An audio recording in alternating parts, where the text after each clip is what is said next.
Hello, welcome to Ask an Agronomist 2024. My name is Brianne Vanderwall. I am the coordinator for the Youth Crop Scouting Competition and extension educator located in Fillmore and Clay counties. So glad that you could all join us for this quick presentation. This presentation is mostly designed to help prepare all of our participants for the crop scouting competition to be held on August 7th, 2024. This is a quick overview of what the schedule looks like at this point in time. I am so excited to announce that we have a record of 9 teams who will be participating. So essentially we'll have registration starting at 8:30, running through 9 o'clock. We'll have an orientation just to help teams get to know how the day will actually run. We'll recognize our sponsors who we are so grateful for. Without them, the competition would not be successful. Then we'll have a team Kahoot game. So this is essentially a quick little quiz of about 20 questions. We need to make sure that one youth from each team has access to a device to respond. So this could be an iPhone any kind of a smartphone or an iPad, computer. Just make sure that one team has access to a device. Then the most rich part of the experience is essentially from 9:45 to noon. This is when the teams will go out to the plots.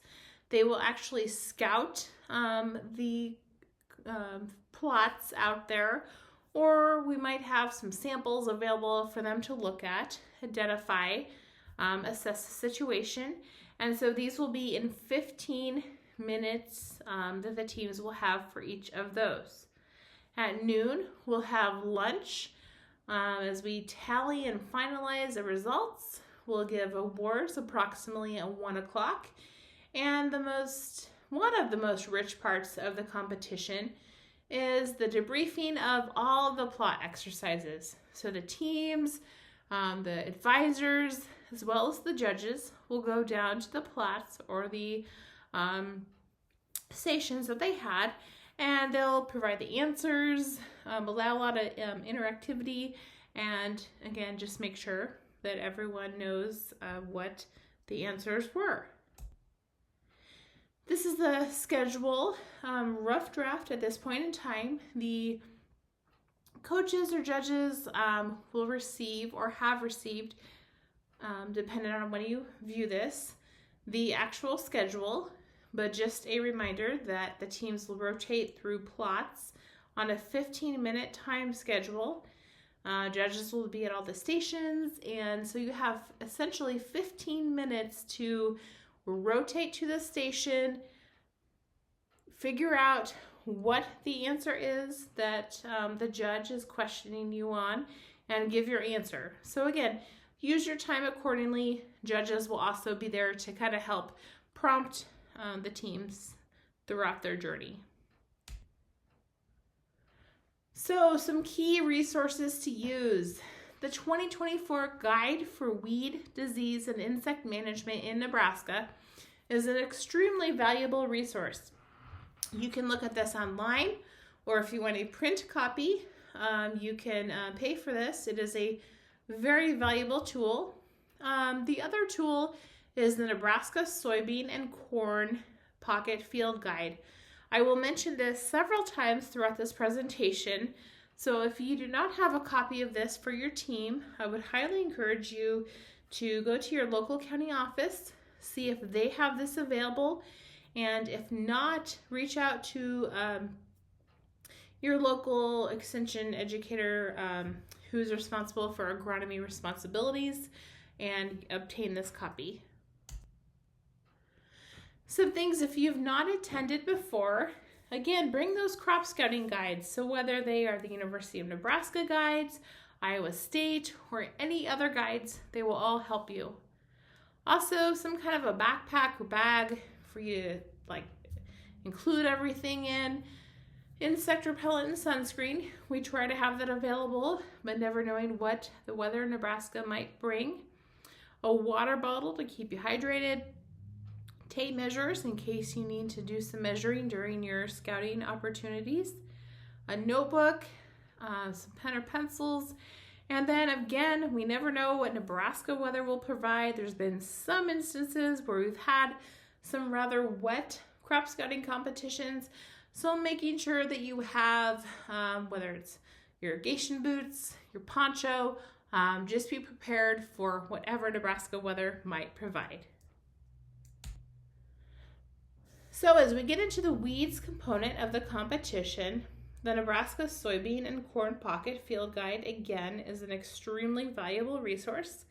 The Weeds in the Nebraska Great Plains book is very valuable to have as well. There are some other components you might want to look at. So obviously identifying the weed is the most important thing to know how to diagnose what the problem might be in a field. However, you also must look at some other components. So looking at if there's some herbicide injury to corn, SD, South Dakota State University has some information available here.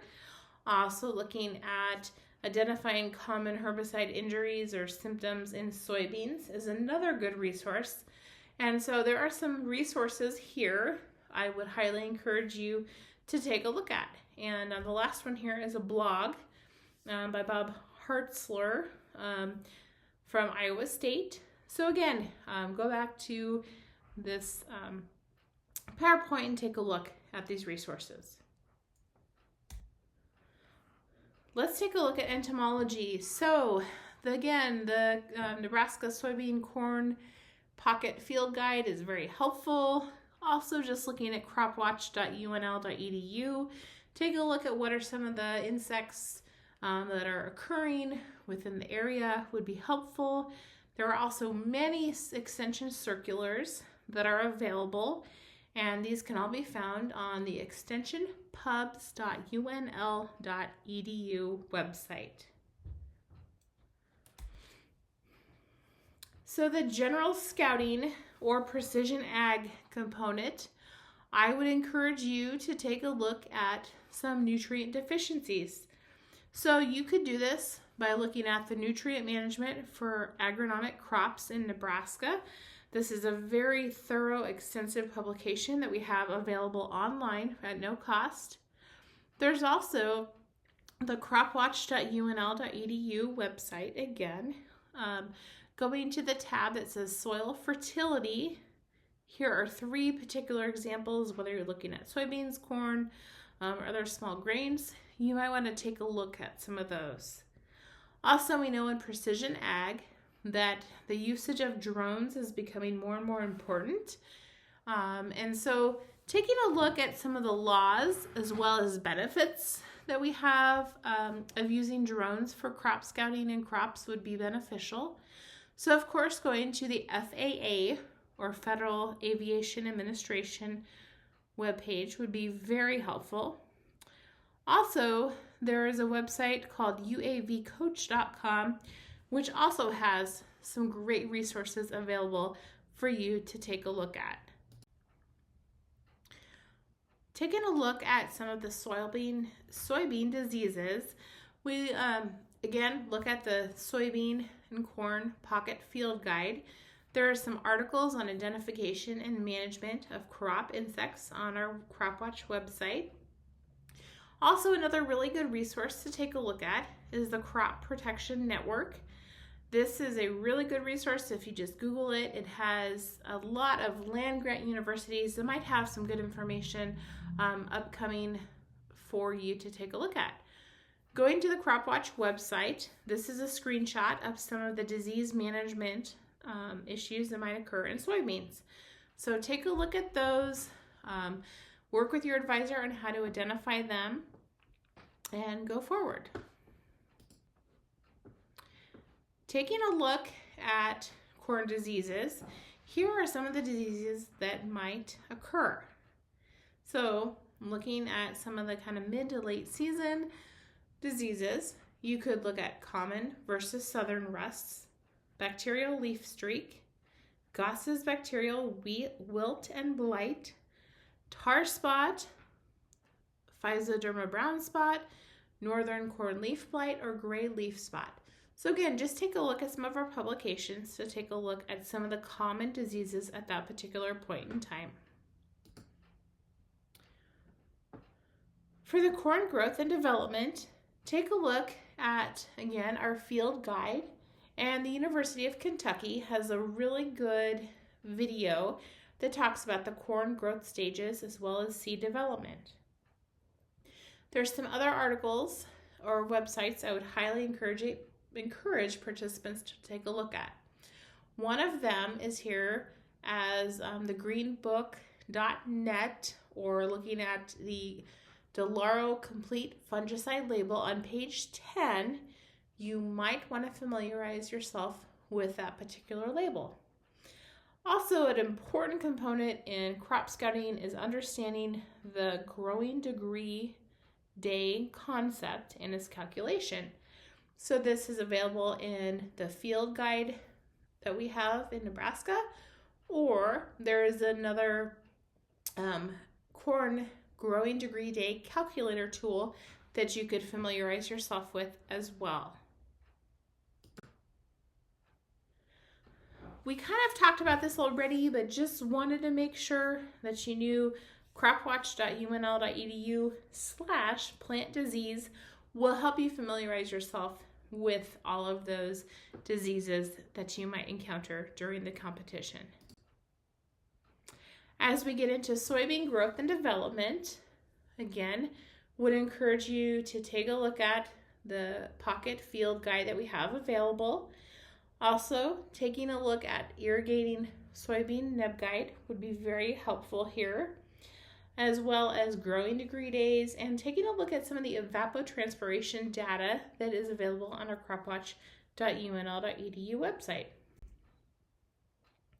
So we've went through a lot of this information in a very rapid amount of time.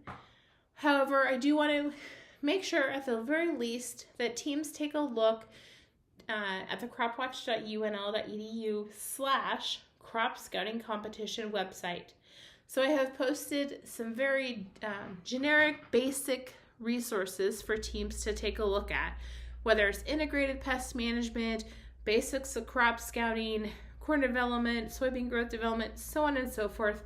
I really encourage teams to take a look at some of these websites and resources in order to prepare for the competition. That is all that we have for tonight's Ask an Agronomist competition. Again, my name is Brianne Vanderwall, and here's my contact information if you have any questions. As a reminder, the top 3 teams will be able to receive some cash awards. This is only able to occur with the very generous donations that we have with our sponsors. And I also encourage you all to mark your calendars for September 14th. This is when the regional competition will happen in Minnesota this year, and the top 2 teams will advance to Minnesota. Thank you all for joining me when you were able to view this, and I wish you all the best. Have a great day.